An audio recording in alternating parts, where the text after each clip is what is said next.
A very good evening to all of you, and thank you very much for joining us this Friday. This is the 14th webinar that we are conducting in our series of webinars every Friday. We are excited today as well. We have a very distinguished guest, Dr. Mrityunjay Athreya, the doyen of management education, thought and practice today with us. A special welcome to all his esteemed friends and special invitees from around the world who have actually taken their time and joy to join this session from India, US, Germany, and a few other countries and other cities in India itself. Welcome to all of you, sirs. And I also welcome other members who have joined in the right time to listen to this very, very interesting topic that we have today. Today, we are going to talk about the China story, lessons for Indian industry. And before we get into the topic, I want to request just 1 minute or so that I can introduce our distinguished guest with us. Good evening, sir. Dr. Mrityunjay Athreya. Good evening. Sir. Good evening. Thank you. Yes, sir. So agenda is very simple. So we have about 30 minutes wherein you will deliver your talk, and the next 30 minutes, we will moderate the session with the questions raised by our audience and some of the questions which we will pick up during the conversation also. And Professor R. Prasad, who is Director for Academic Wing at ICFAI Group, Hyderabad, he's going to initiate the moderation, and I will also raise a few questions. Ladies and gentlemen, this is Dr. Mrityunjay Athreya, and I take pleasure in introducing, it's a very, very big profile and it will take time, but I'll try my best to introduce in a few lines. Dr. Athreya studied in the University of Madras, his first degree in statistics in Loyola College, and is also a qualified cost accountant with All India first rank and gold medals in both intermediate and final examinations of the Institute of Cost Accountants. He studied at Stanford Business School and he obtained doctorate in business administration from the prestigious Harvard Business School. Long journey of exposure and experience in India and abroad. He has been an exponent on various practices in management, both for government as well as private entities. And as an icon, to name a few, in 1971, he was invited by Dr. Karan Singh, the then Minister of Civil Aviation, to restructure Air India. And he was on several committees along with distinguished members like Dr. Vijay Kelkar. He was also a member of the Committee to Restructure State Enterprises of Jammu and Kashmir State in 1972, and he's been on several other committees on coal, civil aviation, civil nuclear power, and he was for 2 terms member of the RBI Committee for Selection of Top Executives in Public Sector Banks, along with Dr. C. Rangarajan, Dr. Montek Singh Ahluwalia, Dr. Y.V.R. Reddy, and others. And I would like to take one moment to mention that Dr. C. Rangarajan is the Chancellor of our deemed university in Hyderabad, that is the ICFAI Foundation for Higher Education. And I shared this information with Dr. C. Rangarajan that Dr. Athreya is speaking today in our webinar. He has received the information, sir. Dr. Athreya received several awards. He has been awarded the Lifetime Contribution Award by Thinkers 50 India, and the Government of India has decorated him with the prestigious Padma Bhushan Award as well. With this brief introduction and subsequently other things we'll cover, but I would like to request Dr. Athreya to start his talk. Thank you very much, ladies and gentlemen. We now start with the talk. Over to Dr. Mrityunjay Athreya. Thank you very much, Sudhakar Rao. Thanks to ICFAI for this opportunity. I evaluate and look forward to a very good session and questions later following my talk. May I request you to please operate the PowerPoint for me? Well, ladies and gentlemen, I'd like to, on your behalf and myself, appreciate Mr. Sudhakar Rao, Director ICFAI and in charge of branding, in organizing these talks. Getting a weekly speaker is very difficult, and he has done it for 14 weeks now, one after the other, without missing them. And very good names, as you would have seen from the flyer. I don't know how many of you noticed in the early announcement, it was called the webinar. webinar plus a tribute to Charminar of Hyderabad, a major landmark there. I lived in Hyderabad for a short while in 1979. Love that city. I've been back many times, and we look forward. I am also a Jamai, son-in-law of Hyderabad.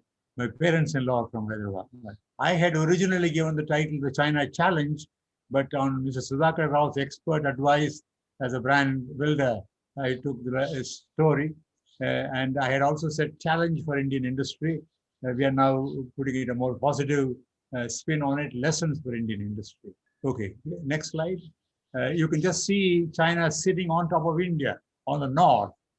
For centuries, we thought Himalayas of the huge geographical size difference. And the Himalayas are no longer a difference for us. They can come down anytime as they did in 62, again last year in Galwan. Okay, that's about me. Next slide. I'd like to first start with the high growth of China. Actually, the term high is not an adequate description. The rapid growth of China. And from that, the lessons, three sets of lessons I am taking. One is in manufacturing, which has been their major success. They have not been as successful as in the services as India has been with many good IT companies. But if they want, they can catch up any time. But they are the world's largest manufacturer, as you will see in one of the charts following. So we have many lessons to pick from them from manufacturing. How did they handle this volume of manufacture? How was it sold, distributed? And within China, most of it was exports worldwide.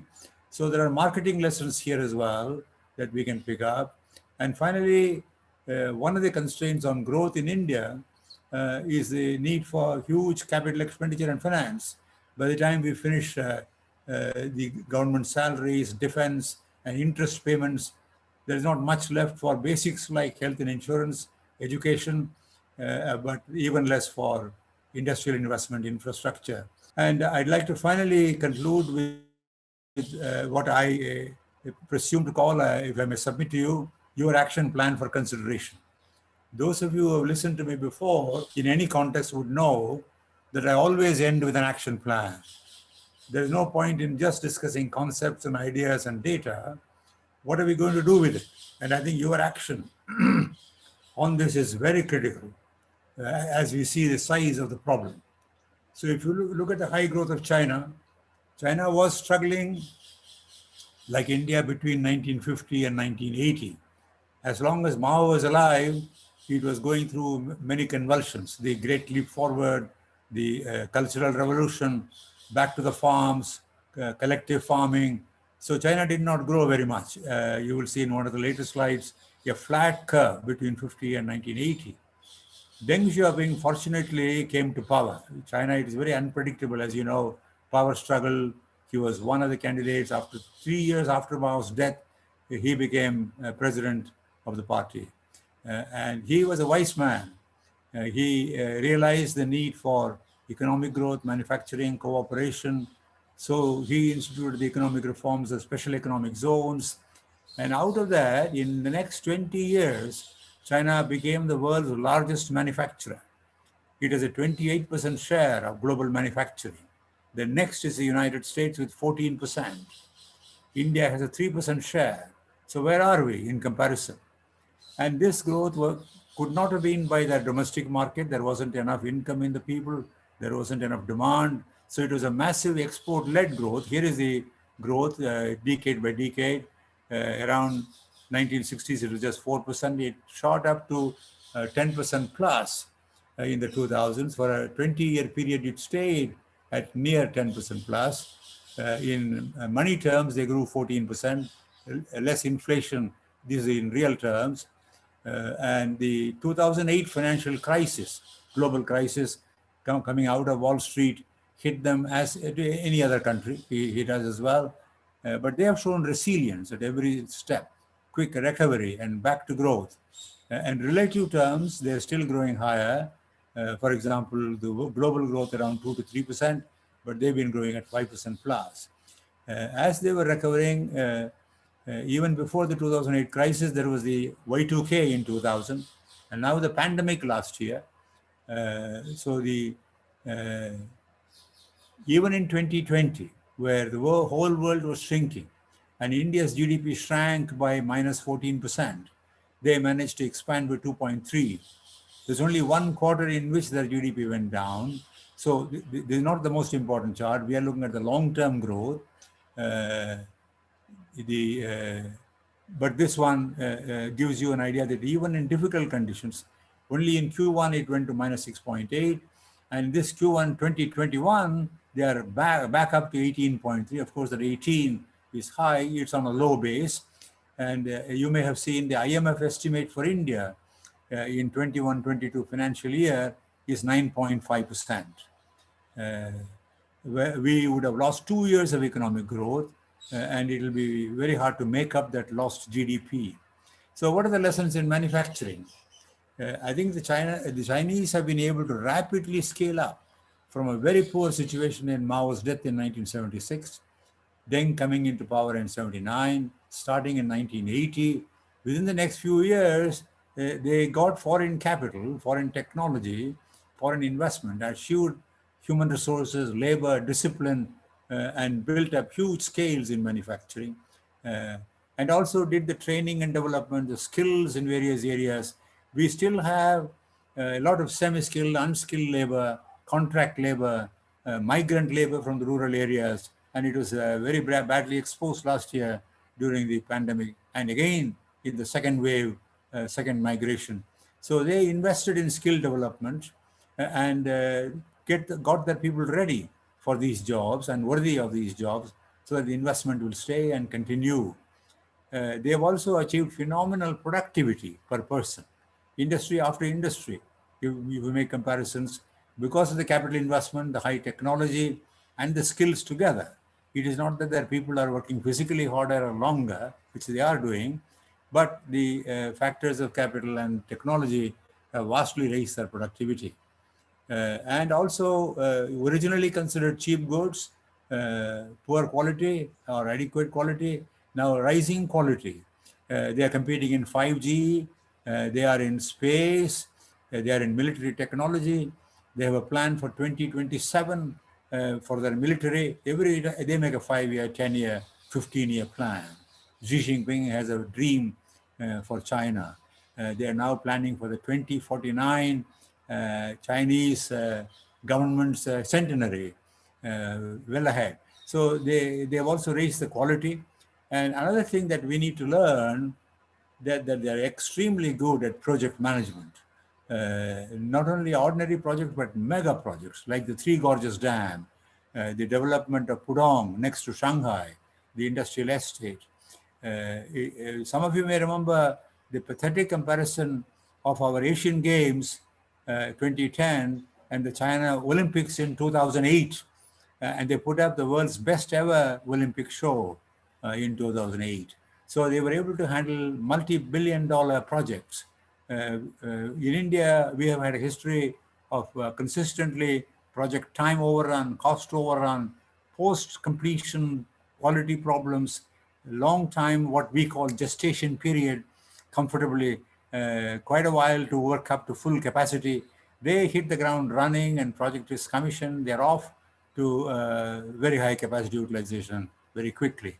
I think these are things that we need to learn in Indian manufacturing. One or two companies in India have come near this standard.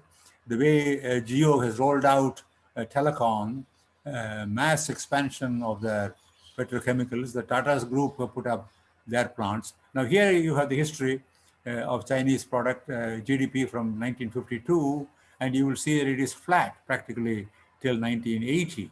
So Korean War, the Great Leap Forward, Cultural Revolution.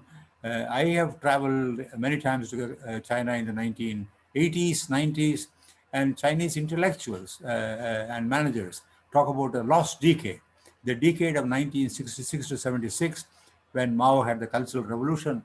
It was lost for the economy. It lost a lot of talent. It sent people to the farms. And then there is the SEZ, Special Economic Zones. Things have begun to move. There is a learning curve, about 10, 12 years, 80 to 1992.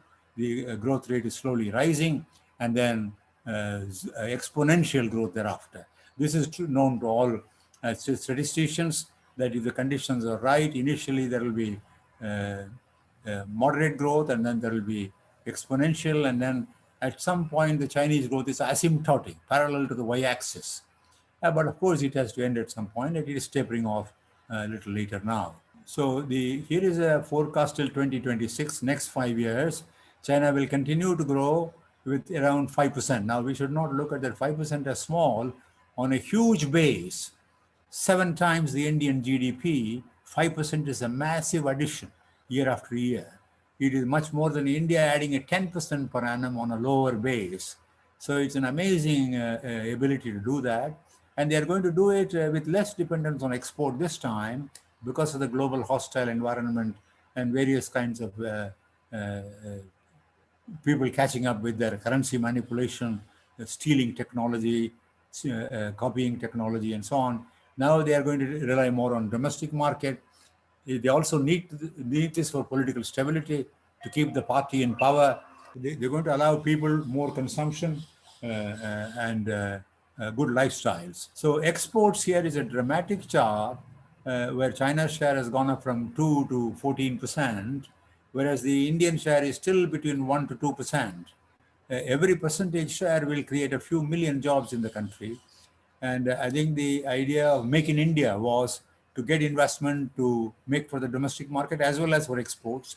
I think we have been struggling to improve the ease of doing business.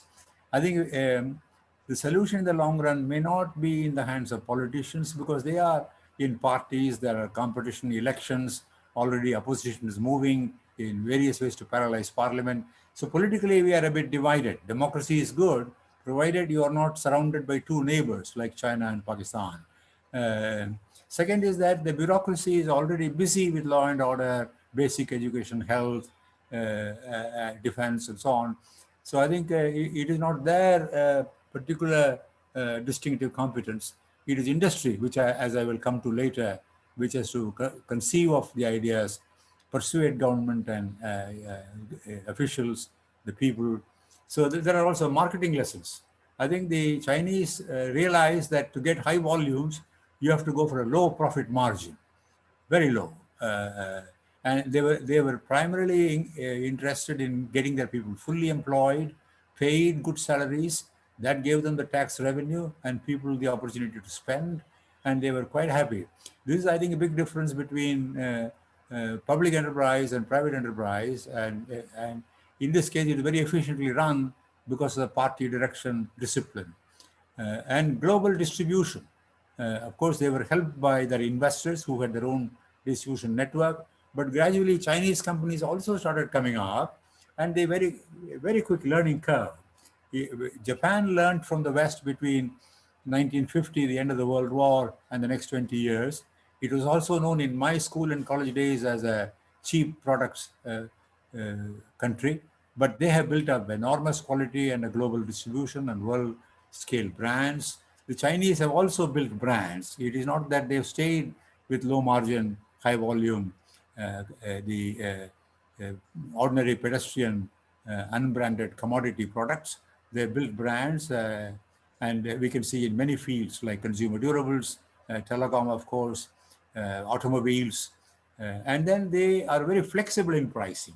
They may have one pricing for the mass market, but I think they will meet the customer need, the volume-based pricing, marginal cost pricing, and deferred profit pricing. So they have this huge flexibility in pricing. They don't have the problems of shareholders, dividends, governance. Now they're beginning to have listing and so on. And then the huge problem of logistics management. They have built this container industry, ports of various kinds, access to ports around the world, the BRI now. I think we have several bridges to cross before we can even come to half the Chinese manufacturing, 14% share of the world. Our population is 14% of the world, but we are nowhere near 40% share of world manufacturing. We will never get to Chinese style 28. It is the manufacturing superpower. There you are at 28.7%. The United States is next at 17. Even mighty Japan, 7.5. India at a measly 3%. There's a long way to go for us. We should have been by now at least at 10%. By 1980, our savings rate was 24%. Our main culprit is the capital output ratio. Because of the poor project management, infrastructure facilities, access to water, electricity, connections, corruption, various kinds of problems, the investment has not been as productive. So we have had a 4 plus capital output ratio, though the 24% has given us 5 to 6% maximum. The economist has quite rightly said that given India's infrastructure and community constraints, the maximum potential rate of growth is 7%. So unless we break this barrier and go to 10% for 10 years, we will not come anywhere near. And the more we allow the differential, 1 to 5, 1 to 7, the more it will be also a military hazard for us. The export-led growth has been going on, as you can see, as percentage of the GDP, around hovering around 18. It hit a maximum of 36. Yeah, so that means that it is not flagging. There are some hopes for India, minor issues. China is worried that its population will gradually drop. It is aging already. And therefore, as you know, they've come up with the 3-child policy. But the Chinese have got used to 1 child, 2 children, no child, and a certain style of living. Worldwide, I think there is a reluctance to have large families. Everywhere, the net reproduction rate is dropping below 2. So the Chinese population will go towards 1.1 billion, and India will be at 1.4. They are worried about this. They are open to huge FDI. We have been worrying about FDI, its impact, various kinds of controls. We've been fiddling with percentages, sectors, locations. They were very open in their coastal areas first, and then gradually going up to all the 36 provinces, and not afraid, by actually using the FDI as a hostage, through it getting technology, marketing, brand, supervision, management, all these experiences. They have a much higher debt capacity on their balance sheet. We are very vulnerable to debt because of the market conditions, banks, the need for avoiding bad debts. But if you have an assured export market and a state behind you, you can take on more debt on the capital structure. Many Indian companies, as you know, are going for zero debt, which is not a good policy. 0.5 to 1, 1:1 would be all right if you want to grow. They have been massively reinvesting. No dividends, no bonus shares, no stock options, reinvesting in growth. So they've achieved unbelievable savings ratio of 36% of GDP, sometimes going to 40. In the West, it is hovering around 8 to 12%. In some years, the US has had negative savings rates, people spending more than they receive. The 2008 financial crisis and the pandemic have improved the savings rate in the West. Now, these are short-term projections. This is to main point here is the Chinese resilience. We are all hit by the same problem, but how quickly they recover back and keep running. I would now like to conclude in the last 5 minutes available to me, and then 7 o'clock we open it for your comments and questions. You may already be putting them into the chat box. As Sudhakar Rao said, Dr. Prasad and he will manage those questions, and I'll be happy to respond. We can go a little bit beyond 7:30, though some of you are interested. What we need is the leadership of the Indian industry, but it cannot lead from above. It cannot lead from front. It has to be a servant of politics and of civil service and lead from below, based on their industrial expertise as a cooperative exercise in national interest, without challenging the authority of government, but submitting to government huge plans, massive plans for Indian growth, sector by sector, province by province, state by state, and how they can be invested. So they have to do some work, preparatory work like R&D for growth. For example, companies like Bechtel spend 1% of their revenue on research into new projects, spend $12 million in preparing a project report, and they then offer it to their clients. Out of 10, 5 projects come, 5 don't. They write off those amounts. So here I'm requesting Indian top industrialists and top managers, where there is now an excellent partnership. The third and fourth generation of family businesses are highly qualified, both in engineering and as MBAs, and they and managers who are also qualified have a partnership, and they have to work together in the interest of India and to catch up with China. There may be Quad, there may be global US-EU collaboration in containing China, but we are the frontline state. We are the biggest neighbor to China. Will bear the brunt of Chinese hegemony and their ambitions of various kinds. And they will not cooperate with our growth.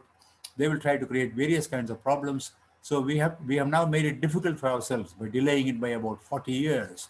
But still, it has to be done. I would appeal to, in all sectors, not only the software export sector, but I think manufacturing is critical. Metals, engineering products, automobiles, components, pharmaceuticals, consumer goods. There are several sectors where we can, for example, we can do things. The Orissa government has surprised all of us by offering tap water to people all over the city of Puri. And they have a plan to do it in the rest of the country. The country has a plan now.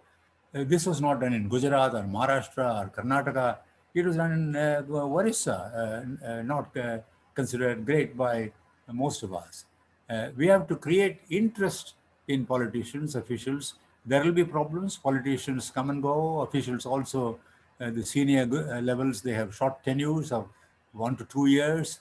But we have to work with the system. We have no option.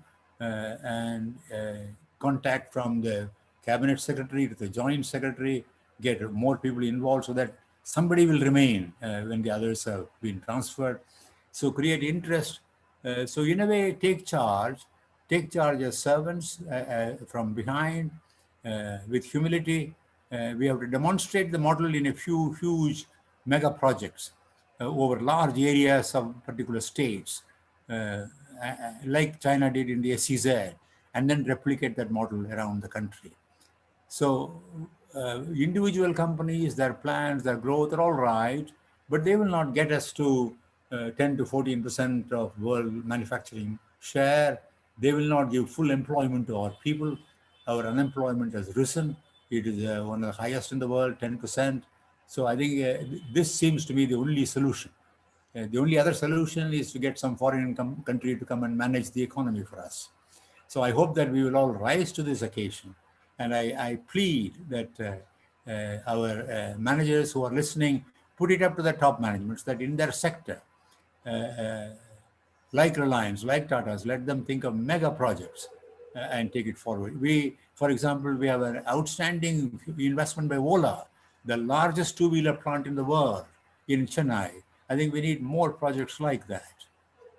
Thank you very much. I look forward to your questions and comments. Thank you very much, sir. That's a very, very interesting masterclass on China versus India, and more importantly, the significant lessons that India can learn from the growth story of China. Pretty interesting, sir. I must thank you for putting it in such a nice manner, learning simplified as we call it. I will also now invite Professor R. Prasad, who is the Director for Academic Wing. Professor R. Prasad is an alumnus of IIT Bombay and IIM Calcutta, where you taught, sir. Okay, and, very good. Ladies and gentlemen, I must tell you that Right. Dr. Mrityunjay Athreya taught at IIM Calcutta as well as London Business School, among many other several interesting institutions across the world. So Professor R. Prasad heads the academic wing, and he also is the architect of the latest online MBA program that we have launched. And he calls it Learning Simplified. Like the way you have made learning simplified for us, he is also making the online MBA Learning Simplified. So I now very heartily welcome Professor R. Prasad to initiate the Q&A session, and the first cluster of questions will be taken up by Professor Prasad. Over to you. Thank you, Professor Sudhakar Rao. Very good evening, sir. It is indeed an honor to be in on the session, and the presentation that you have made has covered very wide scope as well as been extremely practical by giving an action plan. I think it has more than met the expectation on what can be done and whether it can be done and what can be done. We have a large number of questions, sir, and what we have tried to do is we have tried to cluster it. The first section deals with understanding of China from the background. So I'll start with the first question in that cluster, sir. It has been over 100 years of communism in China. It has adapted, gained strength. The party has ruled for more than 7 decades. What are the cultural and historical reasons for its survival and strength, and to what extent can the CCP be credited with this growth story? Okay, that's an interesting question, but it's a historical question. I will answer it, but I am more interested in action-oriented questions for the future. I think it's a reality. The Communist Party of China, their dominance. So let me mention 2 or 3 points. In the 19th century, China was in a more pathetic condition than India, in that India had 1 colonial ruler. China was split up under 4 colonial rulers. So the Chinese have a very bad memory of colonialism and the humiliation that they went through. They also went through atrocities of Japan in the Second World War, where they lost millions of people during the Nazi Japan aggression. So it is this humiliation that they want to come up away from, and all this is powering the party. Now, Mao unified the party. He achieved the revolution. There was a great saga of the Long March, as you know. The world believed that Chiang Kai-shek and the nationalists would win. But this ragged army of only 6,000 people from the rural area, that's a brilliant leadership, and they finally got control. Since then, they've been very aggressive. 1949, they set up their republic. 1953, they occupied Tibet. Nehru conceded it without a fight. Sardar Patel and Rajaji said, no, it has to be an autonomous region, a buffer state between India and Tibet. Chinese were also very disappointed with Gorbachev for the perestroika and glasnost. And they learned a lesson that you never should allow this, because then the Communist Party will break up, it will go away, and they have a very poor view of democracy. They are globally presenting the thesis that Communist Party is the best form of government.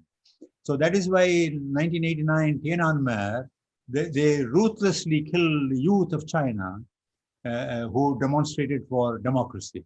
There is no chance of democracy for the foreseeable future. They are now controlling the internet. They're controlling the capitalists who have become too big. They are jailing a successful farmer because he is very successful.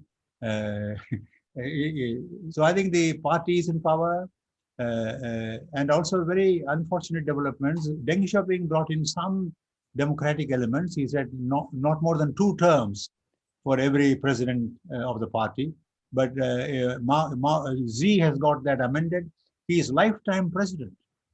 So he has a great advantage over all prime ministers and presidents of the US. Angela Merkel will retire. Trump is gone. Biden may have 1 or 2 terms, but Xi will be there.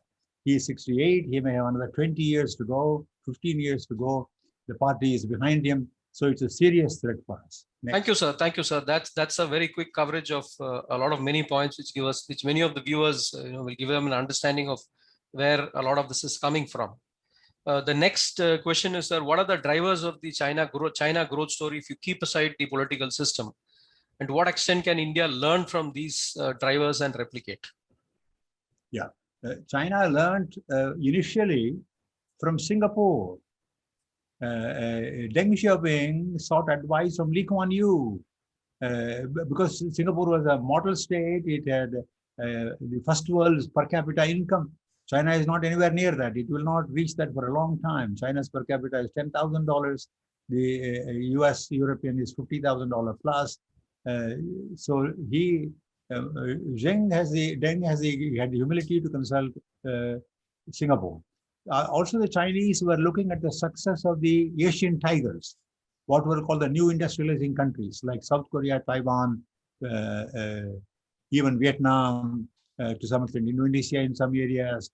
They had all achieved 8 to 10% growth.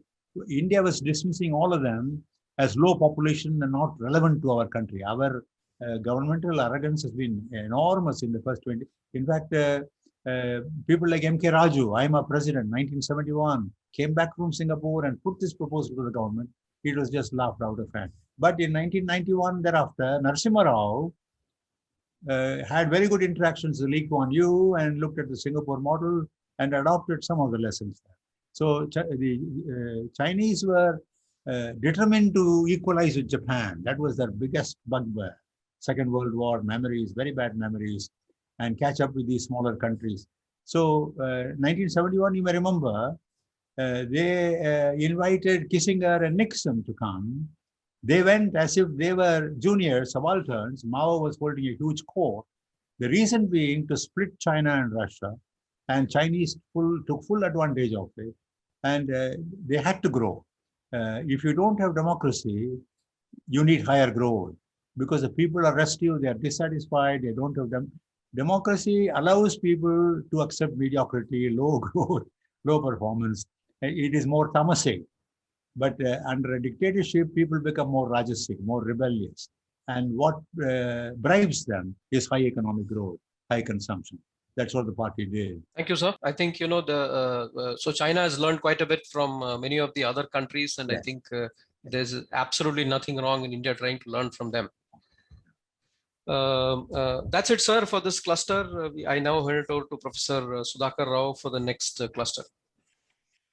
Thank you, Professor Prasad. So thank you very much for your responses. You have been patiently answering the questions raised by our audience. So the next in line is the fact that India has imported, both in terms of value and volume, the goods and the products higher than what we have exported to China. Now, China is the top import partner for India. What are the linkages and what is the role of dumping in this? Can actually India decouple itself from the Chinese manufacturing? Well, we are decoupling partly because of military reasons, security reasons, and not to add to their economic power, which will go into military muscle. But in the long run, there is a great benefit in trading with China. What we should not do is to allow the unfavorable balance of trade to go on increasing and increase their power. So China has also followed some of the steps of Japan for a long time: currency manipulation, artificially keeping the currency low, not allowing it to rise.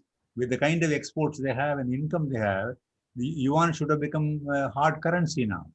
Indian tire manufacturers know that they have kept the yuan deliberately depressed to be cheap products for sales. So I think we should solve the military problem, reach some level of peace and trade, but export more to China.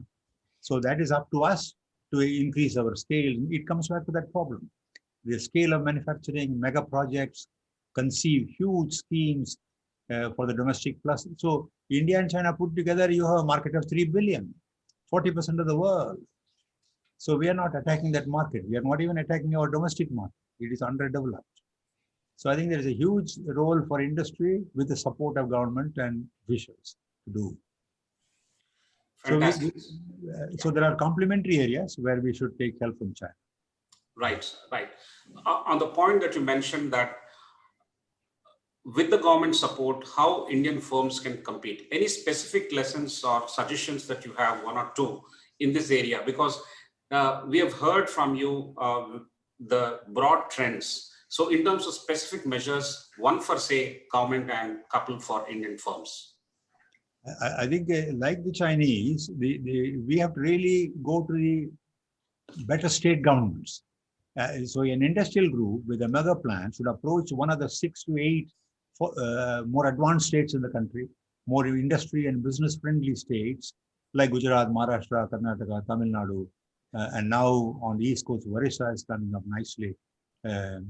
And so it is not at the federal union government level, it is at the state level that we identify the land, the water, the location, closeness to a port. So we have to do all the homework where it will make a successful project. And then we say, this is the equity we are putting in, this is the equity we want to get from overseas.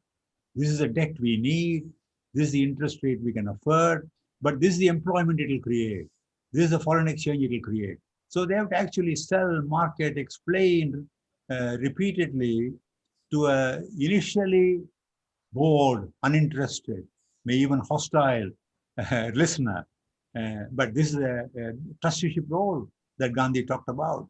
If we are trustees of Indian business and Indian people, we should put up with all problems and difficulties on the way.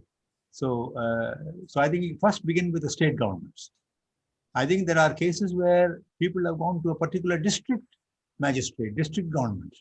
For example, when you set up industrial parks, IT parks, like in Tirunelveli, there is a Tele Valley that has been done, or this Zoho in Tenkasi, Tamil Nadu, creating rural jobs.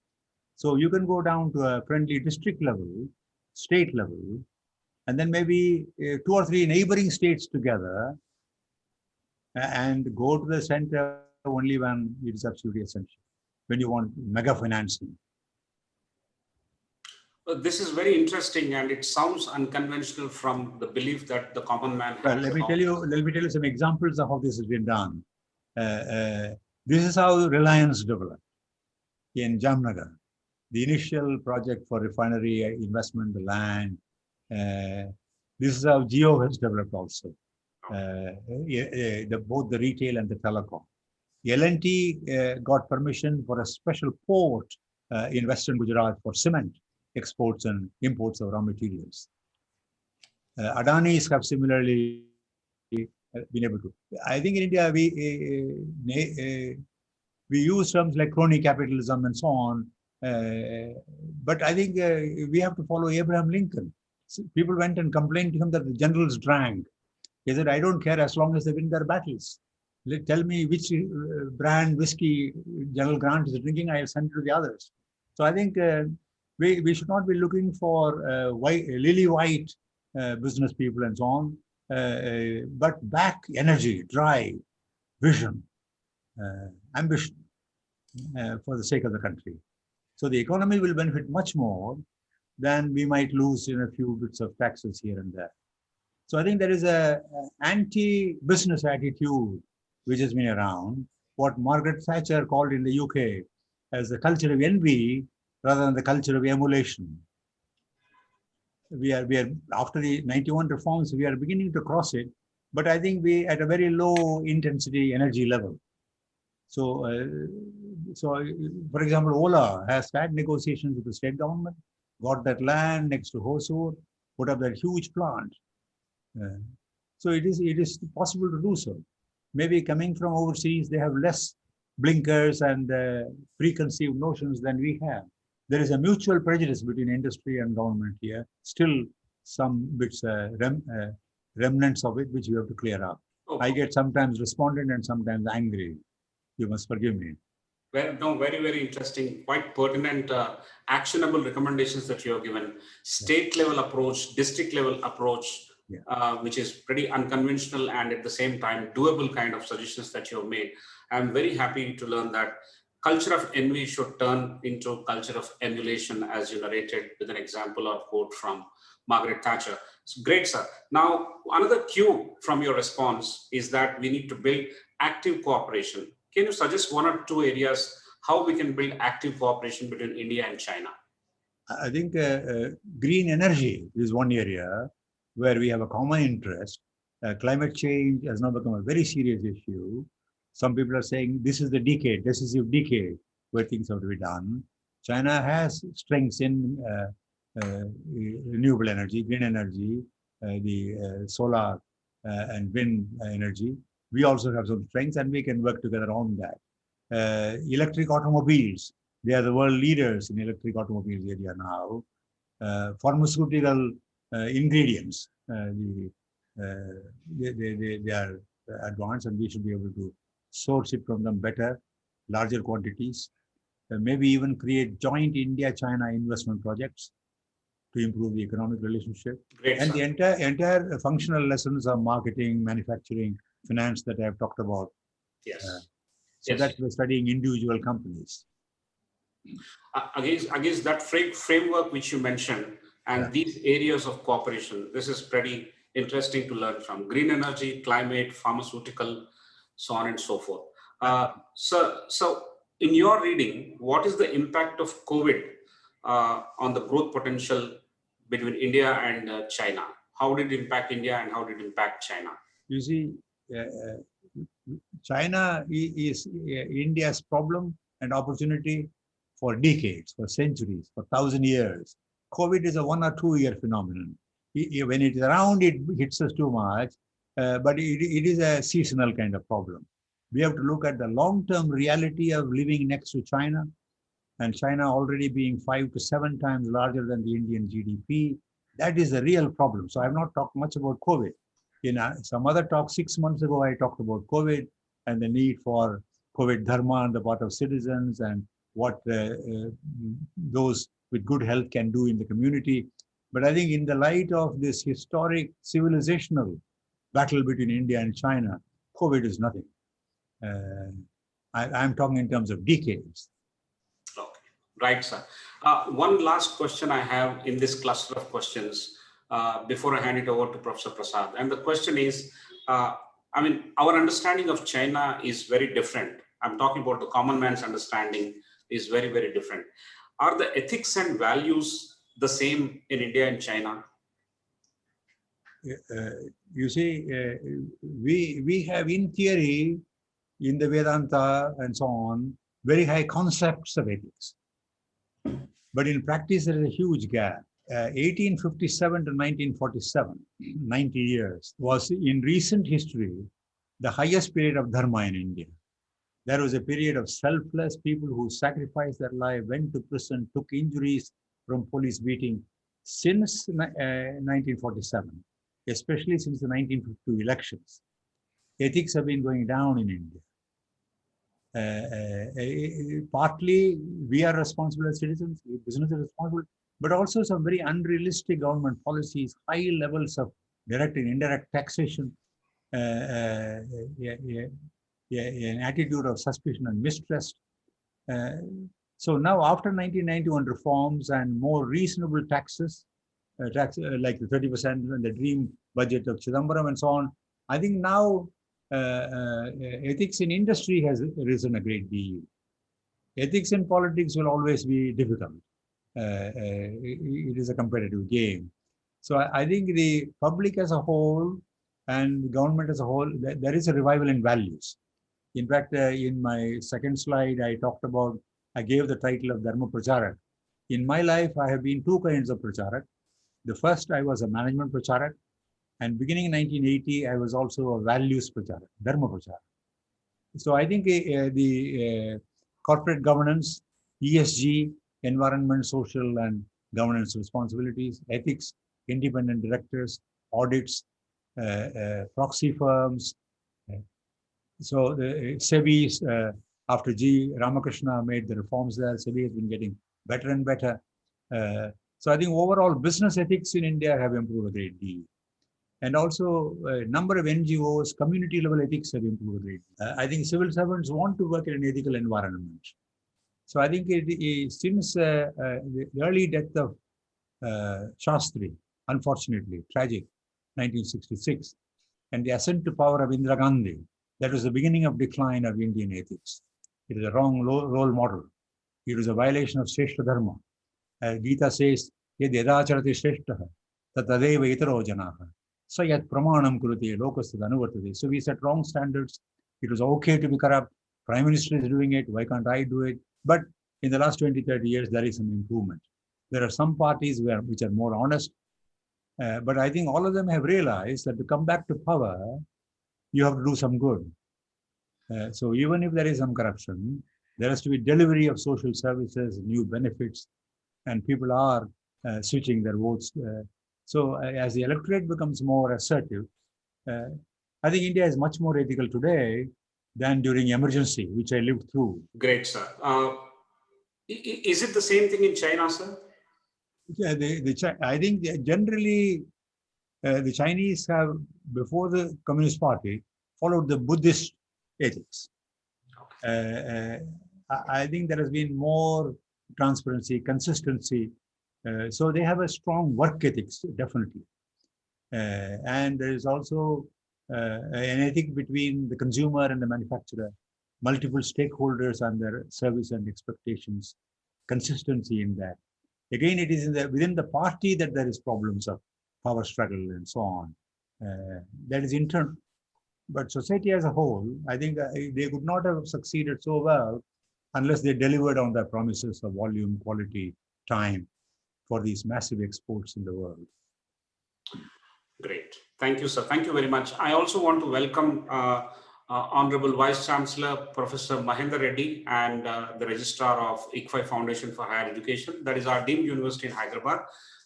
Welcome to both of you, sir and madam. Now I hand it over back to Professor R. Prasad for the next cluster of questions. Thank you, sir. There have been many insights in this, a lot of actionables also. Some points essentially about strategy: go to the state government, get your work done, assume a trusteeship role, be humble while doing that. The areas where we could start off with, and lastly, a very nuanced view about how ethics is being seen both in India and in China. These have been extremely valuable, sir. Now I'm shifting the focus to education. And thank you, Dr. Mahendra Reddy and the Registrar for joining the deliberations. So this is about education. One of the strong reasons for the Chinese success has been the way they have approached their human resources. India has a huge human resource potential, and it could be a demographic dividend, it could be a disaster. So how do we leverage this, sir? What do we learn from the Chinese as far as education and employability go on this? You see, again, we have to make up for a long period of historical errors that we have made.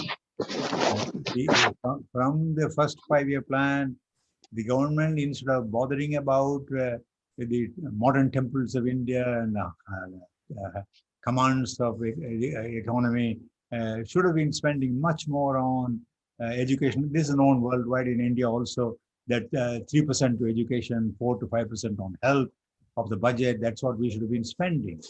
But we have been hovering around 1% or below.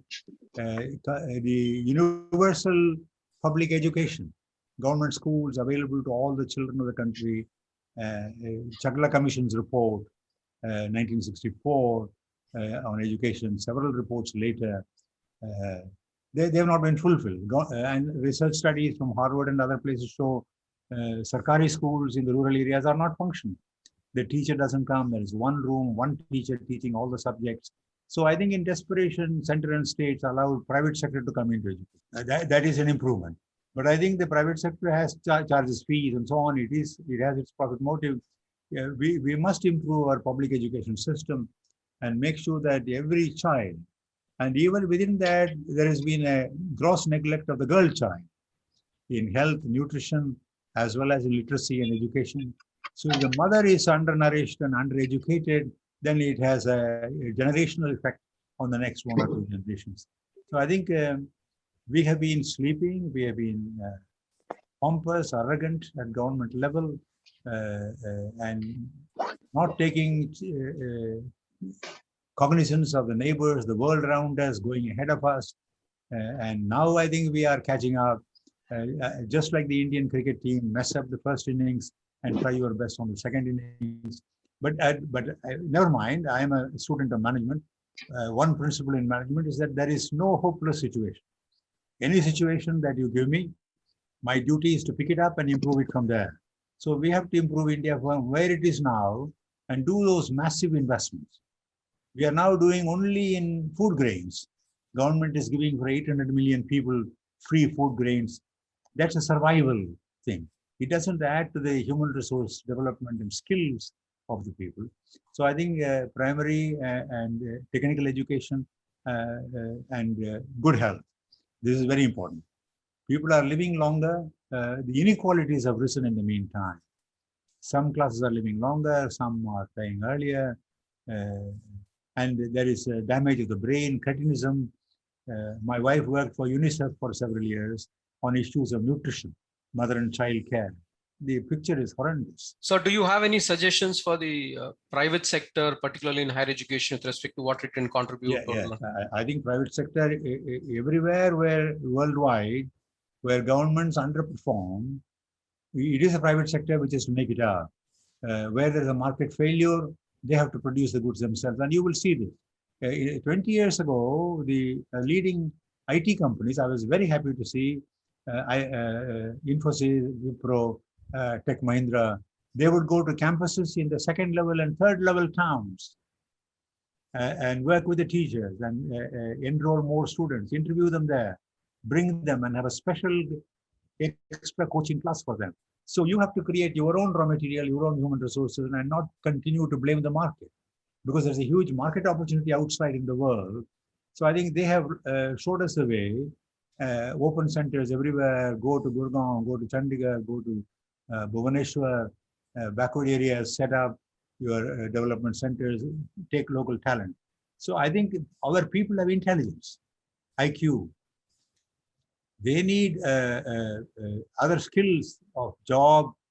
So I think it is the industry's duty to invest at the recruitment level as well as continuously throughout the career and not depend on government. Nowhere in the world, governments give ready-made products to industry. You have to do re-education, further development. You can work with institutions to improve. So I think this is the industry's responsibility. There is no point in sitting and crying. You have to be proactive and create your resources and what is available. Thank you, sir. Anything specific for private universities and institutions? Yeah, I think the private universities have a great mission, great role to play. They are demonstrating that, first of all, you can be financially solvent in providing education. At the same time, they can be great innovators of new methods, technologies of learning worldwide. They can collaborate, liaise with private universities worldwide. In the long run, I think there may be one or two state universities in every state, but majority private universities coming up. Ashoka University is an example. Private universities should also reinvest in their growth, have new campuses. They should invest more in R&D, collaborative with industry. They should leverage that they are not weighed down by huge size affiliated colleges, reservations. So they have this campus model, which is a very powerful one, and you have captive students there 24 hours of the day, and we should creatively design and use this period. So those 4 or 5 years on a private university campus should be much more valuable than 10 years in a public university. And the growth and the global competitiveness, benchmarking. And private universities should also stress on our graduates, they need to stay in this country and work for this country. Go abroad to study and have some experience. I think the way China has developed, it has retained its talent. It sent them abroad, they studied, they experienced, they came back. A few may have stayed back, but they are used for espionage. But they have got their talent back. It is my thesis, it has been always that if educated, intelligent people of every country stayed in their own home country, the world will be more developed and will less inequality. We have lost a huge brain drain of 4 to 5 million people to the US. It's nice they're achieving something, we are proud of them, but I think in 1 or 2 generations, there will be no remittances, there will be no, they may see investment opportunities. People take great pride in some Indians being head of Microsoft or Google and so on. But their boards will not invest in India because the CEO is from this country. They will look at hard criteria of investment. If anything, the CEO will bend over backward that India has to be an extra good case to invest here. So I think give your people a sense of life mission, an India mission. Wherever I'm invited for university, college lectures, I talk about this India mission. Thank you, sir. That's indeed a very valuable point about how one can invest a sense of purpose into one's alumni so that they're able to come back and contribute. Research finds that if an Indian student abroad has one professor on campus in India with whom he has a good relationship, a mentor relationship, the probability of his returning goes up. Very insightful, sir. Very insightful. So the next question is on innovation and what universities can do. And the data in India says that both the investment into R&D and the contribution by universities into this portion of the R&D has been very less, very pathetic, in fact. So what can we do, both public and private universities? Are there specific initiatives that you'd like to suggest, specific ideas you'd like to suggest for such institutions to drive up the R&D in collaboration? Especially in the science and engineering technical departments, there is scope for R&D. I think what you must do is to have a very clear focused strategy. General talk about R&D is very woolly and loose. So in your catchment area, in a radius of, let's say, 100 kilometers, what are the industries? What are their strengths? Who are some leaders? What do they need? And can you have a collaborative project? Your faculty and students work for them and give them good terms. You learn, they benefit, and make small beginnings in these identified high success, low-hanging fruits. Then multiply, expand, scale up. So I think we have to begin small and work up. Thank you, sir. That's a very practical suggestion. In terms of, so the next question is related to, in which areas should graduates and entrepreneurs in India today focus on? Where do you think the growth will be, and which areas they should learn and invest in? I think in the last 3-4 years, one of the most encouraging things in India is the explosion of startups. I remember the speech the Prime Minister made in 2014 in August 15th in the Red Fort, calling for Startup India, Stand Up India. And at that time, there was a lot of cynicism about it. But I think now we have not only startups, we have unicorns, billion-dollar valuation. You look at Zomato, such a simple thing as a food delivery business. But yeah, there is a huge demand, you have to do it well. So I think this arrogant idea that it has to be high-tech and science and so on, consumers want simple things in life. That's what the retail industry is doing. That's the whole base of Amazon. So I think entrepreneurship. So to graduating engineers and MBAs, I would suggest that go for about 3 to 5 years of experience, just to learn about an organization, learn about skills, how to run it, learn about the balance sheet and profit and loss account, the basics of business from the plant to the market. But all the time, keep in mind your burning vision of being an entrepreneur and come out. But a few may be so confident, the idea may be so clear, you don't even need to go for corporate experience. Go straight into and be prepared to fail initially. And you may have heard the statement, fail and fail early and learn early, try, resilience. So I think the entrepreneurial culture is catching up in India. Between 1950 and 1990, business had a bad name in India. Nehru himself said profit is a dirty thing. He was very hostile to profit. So the adversarial relationship between Sarkar and business has changed now into a partnership. Consultations on policy, ideas on both sides, consultations on even the annual budget. So the entrepreneurial culture, I think the people of India always wanted it. We have the Chaturvarna, the Brahman, Kshatriya, Vaishya. So the business community had a good role, had a recognized role. There is a Vaishya Dharma. So I think that we have just started. There's a great future for entrepreneurship in India, and you should encourage your people. And you may also have in the final year 1 or 2 terms of special courses on entrepreneurship, not only theory, but also case studies, visiting speakers. Go back to Joseph Schumpeter, 1912, and he talked about creative destruction. So innovation, new business is very important. The old one, we should not wait for it to die out of illness. It should be killed by better new businesses. So I think this is very important, research and entrepreneurship. I have one switch question, sir, with your permission. From Yes. what you have just answered, I would like to ask Professor Prasad one question from there onwards. In the newly created, launched online MBA program, Professor Prasad, do we have room for building entrepreneurial spirit in terms of its methodologies, program structure, and the practicum? Please explain what kind of room that we have created for building this spirit of rising called entrepreneurship. Thank you. I just go back in time. I spent a decade as an entrepreneur before I joined ICFAI. And what it taught me is that there's nothing which will treat you like entrepreneurship. I mean, it's a 10-time MBA one shot. You learn so much when you're an entrepreneur. Exactly. So, what we have tried to do is that we have hubbed the entire course, though we have not positioned it as such, but we have hubbed the entire course around entrepreneurship. So if you take each of the basic principles of the management, the basic courses, that the fundamentals don't change.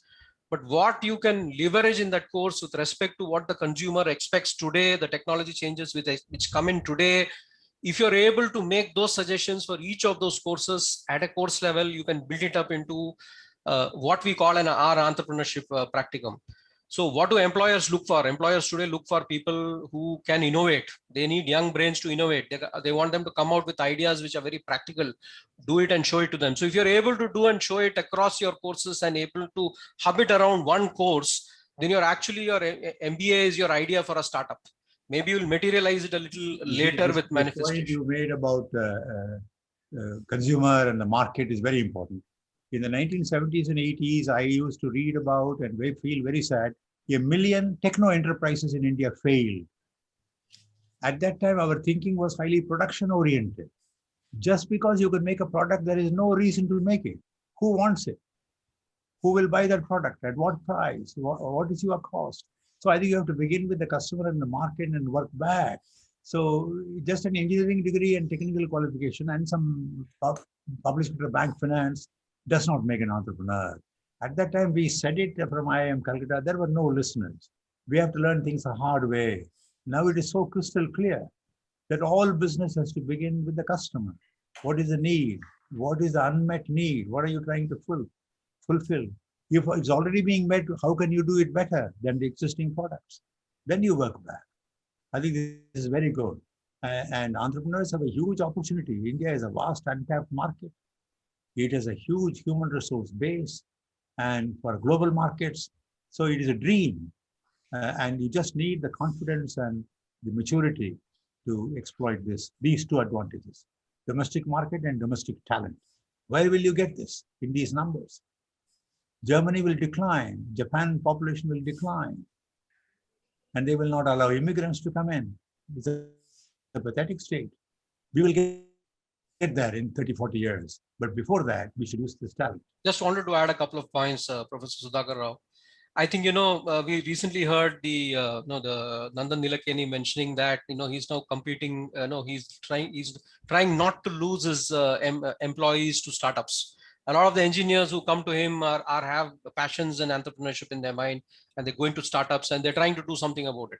I think that's the wave right now, and we are very happy that we are in a situation where we do that. So if we can build on it and try to do something, whether it's for a corporate or whether it's a social venture or whether it's an environmental venture, I think there's a lot of space, and they'll go out and get their funding from wherever they can try. Can you also follow the IIT Madras model of creating a startup camp, a park in your university? An incubation. Yes, sir. Park. Yes. Yeah. Thank you, sir. We've just started with an university institution innovation council, and all these things are being noted, and we will certainly do that, sir. Back to Professor Sudhakar.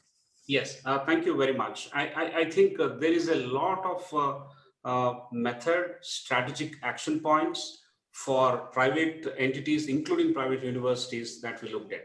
Sir, I have last two questions for you where I would like to request your views. The first one is, how do we bring about the mind shift with respect to India reclaiming or rediscovering its place in trade, might, and economy? Let me summarize and recollect some of the points. First, we have to have a burning desire to put India on the world economic map. Before the British came, historians tell us that India had 25% of the world trade share. It has come down to 1%, pathetic. So there must be a passionate desire to put India back on the world trading map. Doesn't matter where you manufacture, but you must sell to the world. Manufacture some in India, some abroad. Second is a great deal of confidence that imperialism, colonialism, bad economic policies between 1950 and 1990 kept us back. But the underlying potential is always there, will always be there in the Indian civilization, in the Indian people. So confidence and a kind of what Obama calls audacity. I have had throughout my life very high level of audacity. Some people may have called me impractical and so on. I believed in this country. I came back to this country. And I think from where I came, it has come up enormously. And it has huge potential. My only regret is that it has not yet achieved its potential. So one, we must remember our history. We were a great trading nation. Two, that we still have that potential. Three, we are among the high IQ people of the world. What we lack, there are four dimensions in competencies. Let me just very quickly recapitulate that model. You have heard about it. KASH, knowledge, attitudes, skills, and habits. We are high on knowledge and poor on the other three. IIT graduates for a long time have had knowledge, but don't know what to do on a factory shop floor. The workers and the supervisors don't have respect for them. So you have to have practical hands-on working experience, skill, and keep learning new skills. I think in the last 5 years, we have realized this: National Skill Development Corporation, sectoral skill development, statewide skill development. So I think we are now investing in skill development and not only training, retraining, updating. Attitudes are a huge problem in India.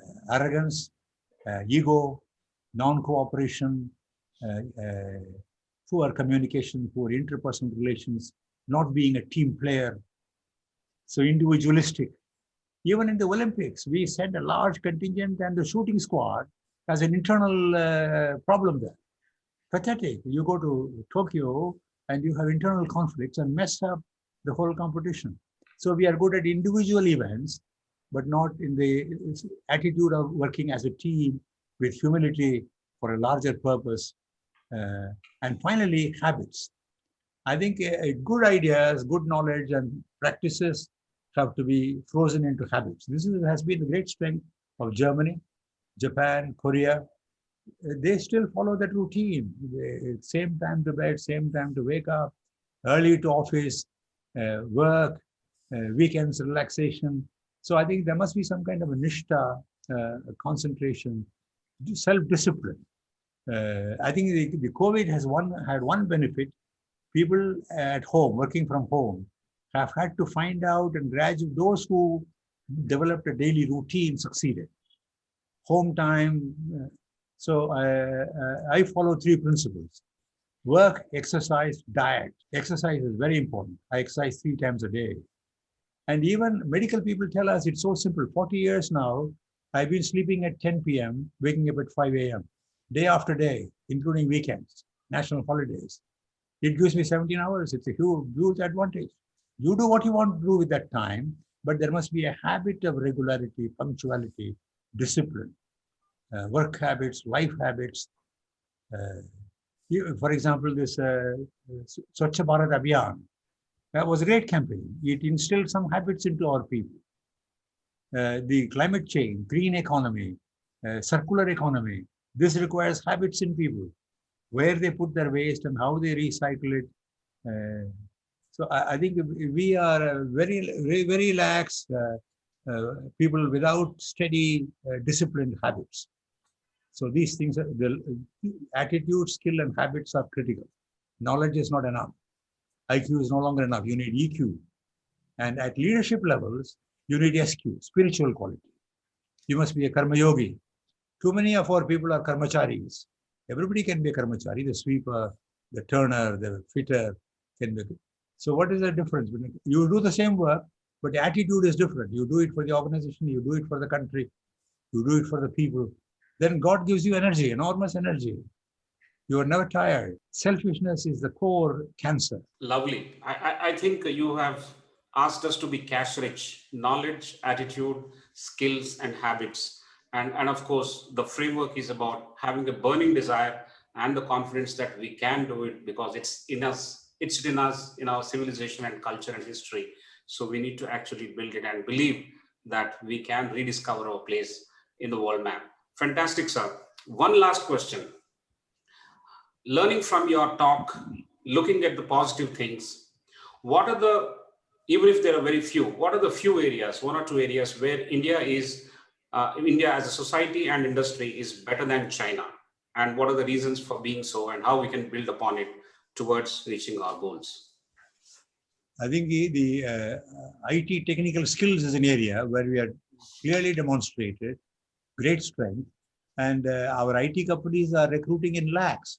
Cognizant has just announced today, plan to recruit 100,000 people today. Infosys, TCS are all, TCS is taking 300,000 people this year. So this IT talent, we have huge potential in our agricultural business, which is undeveloped. The land area, the water that we have, and out of that, if we allow agribusiness to be developed, and the World Bank said many years ago that India can be the granary of the world. We have the sunshine, we have the monsoons, and if this land was more productive, global standards of productivity per hectare. On the other hand, Punjab and Haryana, the farmers are agitating. They are sticking to wheat and rice, which are not the right crops, highly water intensive. Water table is going down, drought. They should switch to pulses. Horticulture. Then dairy. We are the world's largest dairy industry, way ahead of China and all the other big countries. Dairy should be a huge export possibility. On the other hand, Europe has had a butter mountain for years.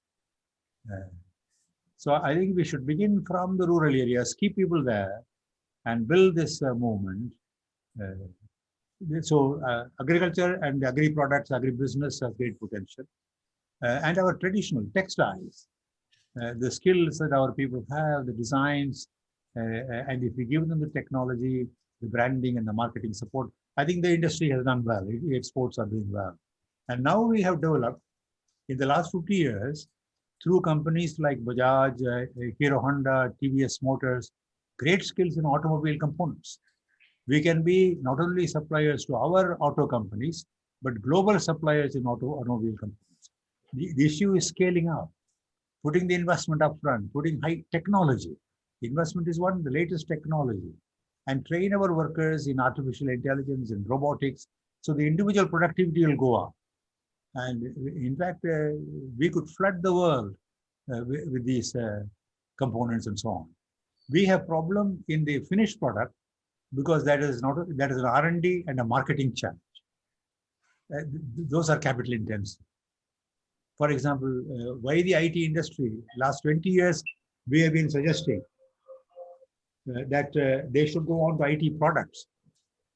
But IT products have two problems. One, you have to have huge R&D for a product to compete with Microsoft and so on. And second, global distribution, brand building. I hope some of them will do it at some point. It's a big challenge.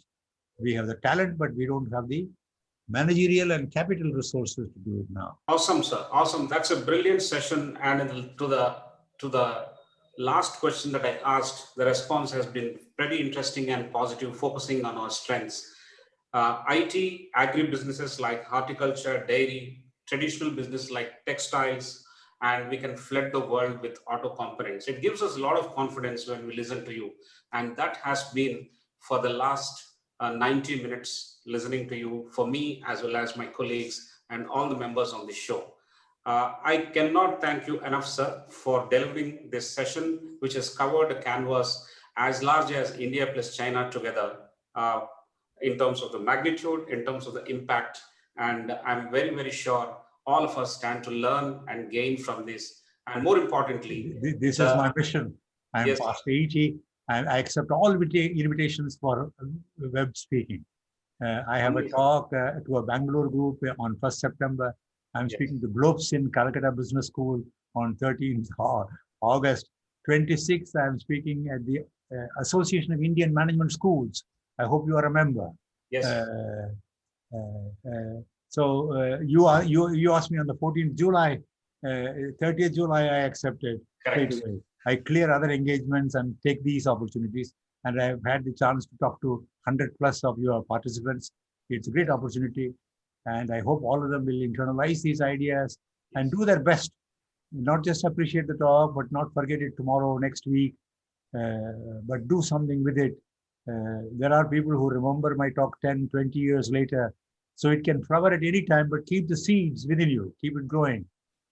Fantastic, sir. I think there's someone on the show who has recollected your talk, which you delivered at Visakhapatnam 35 years back. So we will definitely remember your talk and the lessons we carry forward for implementation. And I'm sure all the members who have joined today will also do the same thing.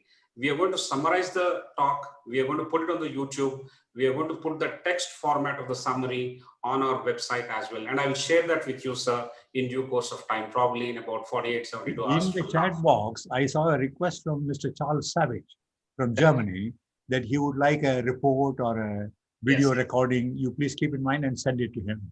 I will definitely do that, sir. It's my privilege and a great honor for hosting you, along with my esteemed colleague, Professor R. Prasad, in the presence of our Vice Chancellor, Dr. Mahendra Reddy, and also the Registrar for the University. Thank you very much. I admire ICFAI's energy initiative every week, this kind of a talk.